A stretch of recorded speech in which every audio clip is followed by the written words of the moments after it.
Hey guys, welcome to source point. Myself Rishika and good morning to all of you. अभी हम लोग discuss करने वाले हैं इनसाइट आईएएस की क्विज जो कि हमारे जुलाई मंथ की है। तो फर्स्ट लेसन कल आ चुकी थी जो कि हम लोग इकोनॉमी में देखे थे।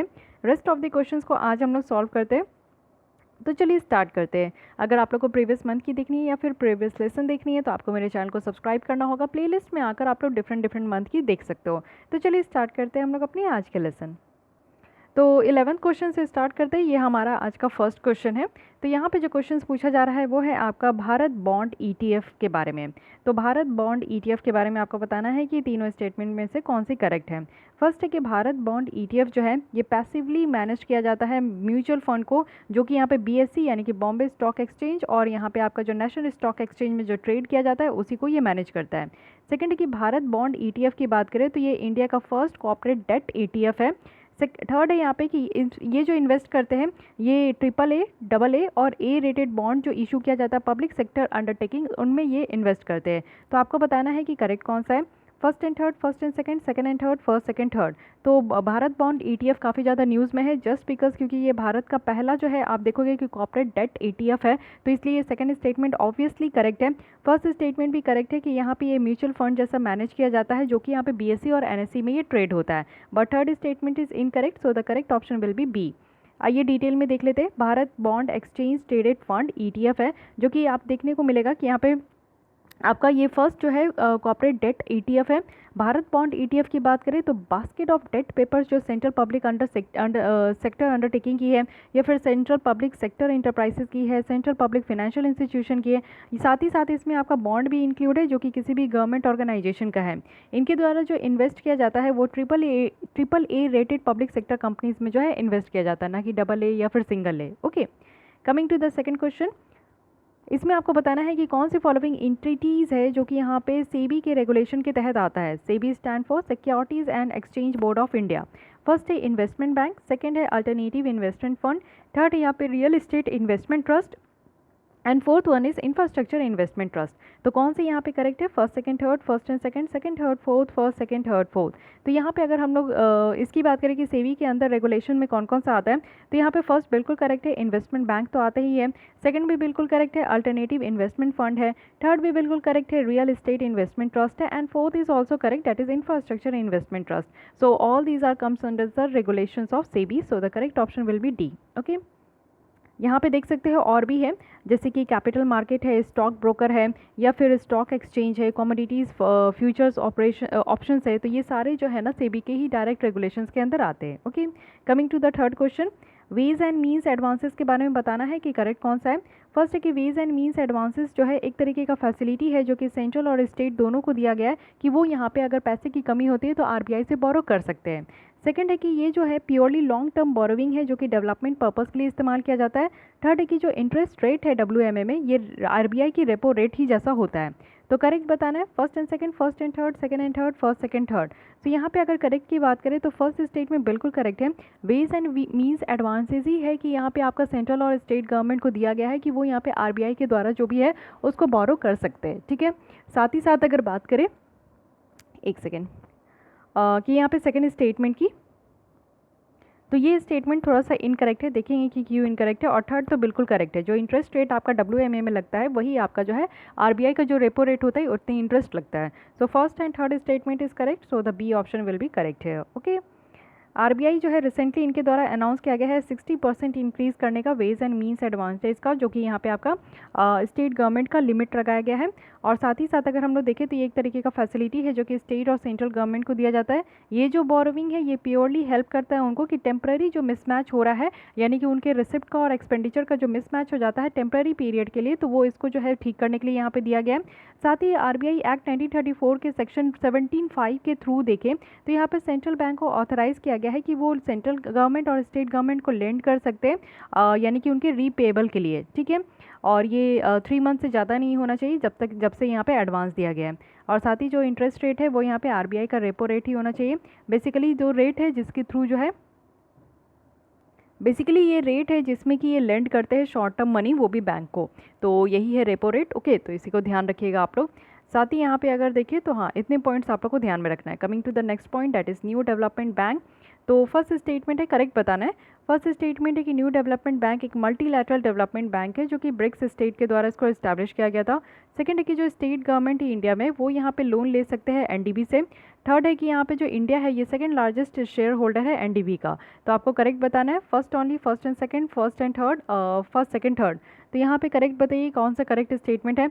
अगर बात करें इस थर्ड स्टेटमेंट का तो अभी हम लोग कुछ दिन पहले ही यहाँ पे पढ़े हैं, और अगर आप लोग को याद है कि लास्ट लेसन में हम लोग यहाँ पे देखे हैं कि इसमें जो एनडीबी में है ये इसमें जो 5 कंट्री है यानी कि Brazil, Russia, India, China, South Africa, इन पांचों की यहाँ पे इक्वल शेयर होल्डर होते हैं, इक्वल इनका कंट्रीब्यूशन होता है। सो इसलिए यहाँ पे थर्ड स्टेटमेंट इनकरेक्ट है। फर्स्ट स्टेटमेंट और सेकंड स्टेटमेंट बिल्कुल करेक्ट है, सो हमारा correct option will be C हो गया। ठीक है, न्यू डेवलपमेंट बैंक है जो कि ब्रिक डेवलपमेंट बैंक जैसा इसको रखा गया था, और इसका नाम पहले ब्रिक डेवलपमेंट बैंक था, फिर इसको न्यू डेवलपमेंट बैंक कर दिया गया। इसमें अगर देखें तो ऑथराइज्ड कैपिटल जो है वो $100 बिलियन है, और इसमें जो सब्सक्राइब कैपिटल है वो $50 बिलियन है। इनिशियल जो सब्सक्राइब कैपिटल है वो इक्वली डिस्ट्रीब्यूटेड है फाउंडिंग मेंबर में, यानी कि आपका जो है 10 बिलियन ईच का है जो कि आपका ये सब्सक्राइब कैपिटल है। हर कोई यहाँ पे जो है 10 बिलियन ईच देकर इस बैंक में आपका जुड़ गए हैं। न्यू डेवलपमेंट बैंक की बात करें तो इसके द्वारा जो है 6,000 करोड़ जो है आपका आंध्र प्रदेश गवर्नमेंट को दिया गया है बहुत सारे प्रोजेक्ट के लिए। तो दैट्स वाई ये याद रखिएगा कि स्टेट गवर्नमेंट भी जो है ना इससे जो है डिमांड कर सकते हैं। आते हैं फिफ्थ क्वेश्चन में, बीबीबी के बारे में, बैंक्स बोर्ड ब्यूरो के बारे में करेक्ट बताना है। फर्स्ट है कि ये जो है ना फंक्शन क्या है ये पूछा जा रहा है। पब्लिक सेक्टर बैंक की जो गवर्नेंस है उसको इंप्रूव करता है। सेकंड है कि यहाँ पे गवर्नमेंट को एडवाइस किया जाता है टॉप लेवल बैंक अपॉइंटमेंट में। थर्ड है कि यहाँ पे एडुकेट कैपिटल प्रोवाइड किया जाता है पब्लिक सेक्टर बैंक्स में कि वो यहाँ पे बैड लोन से डील कर सके। तो यहाँ पे आपको करेक्ट बताना है, first and third, first and second, second and third, first second third. So यहाँ पे अगर 15 की हम लोग यानी कि फिफ्थ की यहाँ पे अगर हम लोग करेक्ट आंसर की बात करें तो फर्स्ट तो बिल्कुल करेक्ट है, यानी कि ये जो बैंक बोर्ड ब्यूरो बनाया ही गया था इसका फंक्शन यही है कि पब्लिक सेक्टर बैंक्स के गवर्नेंस को इंप्रूव करना है। गवर्नेंस करने का क्या मतलब होता है, गवर्नेंस कहने का मतलब होता है कि जो भी पावर है उसको वो कैसे मैनेज करते हैं, कैसे वो जो है ना एक्सरसाइज करते हैं। ठीक है, the manage in which the power can be exercise. तो इसको जो है ना इस पावर को कैसे एक्सरसाइज कर रहे हैं पब्लिक सेक्टर बैंक में, तो उसको यहाँ पे देखने को बनता है। साथ ही यहाँ पे जो गवर्नमेंट है उनको एडवाइस किया जाता है, वो भी आपका किस लिए, तो टॉप लेवल बैंक अपॉइंटमेंट के लिए। But third is not correct, so first and second statements are correct, so the correct option will be B. Okay, bank board bureau को यहाँ पे 2016 में सेटअप किया गया था, वो भी एज अ ऑटोनोमस बॉडी जैसा, और ये रिकमेंडेशन दिया गया था आरबीआई के द्वारा, और ये अपॉइंटमेंट जो कि यहाँ पे पीजे नायक कमेटी के द्वारा यहाँ पे दिया गया था। ये आपका इंद्रधनुष जो प्लान ऑफ गवर्नमेंट है उसका पार्ट है। इसके आप देखोगे कि यहाँ पे अपॉइंटमेंट जो है बोर्ड ऑफ गवर्नमेंट उसको रिप्लेस किया गया था, और इसके जो बोर्ड एजेंडा है वो यही है कि गवर्नेंस को इंप्रूव करना एट स्टेट ओन लेंडर्स, और यहाँ पे मैंडेट किया गया है कि गवर्नमेंट को एडवाइस करना है वो भी टॉप लेवल बैंक अपॉइंटमेंट में, और बैंकों को असिस्ट भी करना है कैपिटल रेजिंग प्लान, साथ ही साथ यहाँ पे स्ट्रैटेजीज जिसके द्वारा जो है बैड लोन को डील किया जा सके। ठीक है, साथ ही साथ यहाँ पे बैंक को गाइड भी किया जाता है कि अगर मर्ज करना है, कंसोलिडेट करना है, या फिर कोई गवर्नेंस इशू है जिससे कि आपका जो है बैड लोन को के प्रॉब्लम को एड्रेस कर सके, तो ये सारे इश्यूज़ यहाँ पे देखा जाता है। तो यहाँ पे मेन बात क्या है ना कि यहाँ पे आपका बताया जा रहा है थर्ड स्टेटमेंट के कि बीबीबी क्या करते हैं कि एडुकेट कैपिटल प्रोवाइड करते हैं पब्लिक सेक्टर बैंक को। नहीं, एडुकेट कैपिटल प्रोवाइड नहीं करते, ये असिस्ट करते हैं, हेल्प करते हैं बैंक को कि वो अपना कैपिटल रेस कर सके। ठीक है, डिफरेंस पता होना चाहिए और कंसेप्ट को क्लियर रखिएगा ताकि किसी तरीके का आपको प्रॉब्लम ना हो, कोई कन्फ्यूजन ना हो। Coming to the sixth question, यहाँ पे है स्पेशल इकोनॉमिक जोन के बारे में, करेक्ट आपको बताना है। फर्स्ट है कि स्पेशल इकोनॉमिक जोन एक्ट 2005 जो है ये की रोल देखने को मिलेगा स्टेट गवर्नमेंट के लिए, वो भी इसमें किसके लिए, तो एक्सपोर्ट को प्रमोट करना है और इससे रिलेटेड जो इंफ्रास्ट्रक्चर है वो क्रिएट करना है। सेकंड है कि सारे लॉज जो इंडिया के हैं वो एप्लीकेबल है आपका इसमें स्पेशल इकोनॉमिक जोन में, अनलेस स्पेसिफिकली जो अगर इसमें एग्जेम्प्ट किया गया है आपका इस एक्ट और रूल के थ्रू, यानी कि सारे जो लॉज हैं इंडिया के वो एप्लीकेबल है, लेकिन एक आपका इस कानून के थ्रू जो है यानी कि स्पेशल इकोनॉमिक जोन के कानून के थ्रू जो एग्जेम्पशंस दिया गया है वो यहाँ पे आपका अलग है। साथ ही स्पेशल इकोनॉमिक जोन की बात करें तो इसको मिनिमम अल्टरनेटिव टैक्स से जो है इसको आपका एग्जेम्प्ट रखा गया है। तो करेक्ट बताना है आपको, करेक्ट कौन सा है, first and second, second and third, first and second, first second third. तो करेक्ट की अगर बात करें तो फर्स्ट स्टेटमेंट बिल्कुल करेक्ट है, सेकंड स्टेटमेंट भी बिल्कुल करेक्ट है, बट थर्ड यहाँ पे इनकरेक्ट है, सो करेक्ट ऑप्शन हमारा यहाँ पे सी हो गया। ठीक है, आइए देख लेते हैं। स्पेशल इकोनॉमिक जोन एक एरिया होता है जो कि बिजनेस पर्पस के लिए बनाया जाता है, ट्रेड लॉस के लिए बनाया जाता है, और इसकी जो कानून वगैरह होते हैं ना वो डिफरेंट होती है जो रेस्ट ऑफ द कंट्री में चलता है। स्पेशल इकोनॉमिक जोन यानी कि इकोनॉमिक पर्पस के लिए, इकोनॉमी को बूस्टअप करने के लिए, आपके मैन्युफैक्चरिंग सेक्टर को बूस्टअप करने के लिए, आपको एक्सपोर्ट को बूस्टअप करने के लिए जो है स्पेशल तरीके का एक जगह बनाया जाता है। और ये आपको देखने को मिलेगा कि कंट्रीज़ के ही नेशनल बॉर्डर्स के अंदर होता है। इसका मेन एम यही है कि ट्रेड बैलेंस को बढ़ाना है, एम्प्लॉयमेंट को बढ़ाना है, इससे इन्वेस्टमेंट भी बढ़ता है, जॉब भी बढ़ता है, इफेक्टिव एडमिनिस्ट्रेशन भी आता है। मेन ऑब्जेक्टिव अगर हम लोग सेज स्कीम का देखें तो एडिशनल जो इकोनॉमिक एक्टिविटी है वो जनरेट होता है, एक्सपोर्ट होता है गुड्स और सर्विसेज का, साथ ही इन्वेस्टमेंट भी यहाँ पे प्रमोट होता है डोमेस्टिक और फॉरेन सोर्सेज से, एम्प्लॉयमेंट अपॉर्चुनिटी भी क्रिएट होता है। साथ ही साथ सारे जो जितने भी हमारे कंट्रीज़ के जो लॉज है वो एप्लीकेबल तो होते ही हैं, लेकिन स्पेसिफिकली कुछ कुछ यहाँ पे आपके छूट मिले हुए हैं जो इस कानून के अकॉर्डिंग होते हैं, यानी कि स्पेशल इकोनॉमिक जोन के अकॉर्डिंग जो यहाँ पे आपके कानून में रहते हैं उससे थोड़ा बहुत छूट देखने को मिलता है। एग्जेम्पशन अगर हम लोग मिनिमम अल्टरनेट टैक्स का देखें तो ये विड्रॉ कर दिया गया है, यानी कि ये खत्म कर दिया गया है 2012 से। इससे पहले था एग्जेम्पशन लेकिन उसके बाद नहीं है। Coming to the last question of the day, ये स्विफ्ट से रिलेटेड है, आपको करेक्ट बताना है। SWIFT stand for society for world wide interbank financial telecommunication. So first है कि स्विफ्ट एक मैसेजिंग नेटवर्क है जो कि फाइनेंशियल इंस्टीट्यूशंस है, ये सिक्योरली यूज़ किया जाता है, सिक्योरली ट्रांसमिट करने के लिए इन्फॉर्मेशन और इंस्ट्रक्शंस, वो भी कैसे, तो यहाँ पे स्टैंडर्डाइज सिस्टम ऑफ कोड से। सेकंड है कि जो स्विफ्ट है ना ये आपका कोई भी फंड ट्रांसफ़र को फैसिलिटेट नहीं करता है। थर्ड है कि स्विफ्ट इंडिया जो है एक जॉइंट वेंचर है टॉप इंडियन पब्लिक और private bank, private sectors bank और स्विफ्ट का। तो आपको करेक्ट बताना है first and second, first and third, second and third, first second third.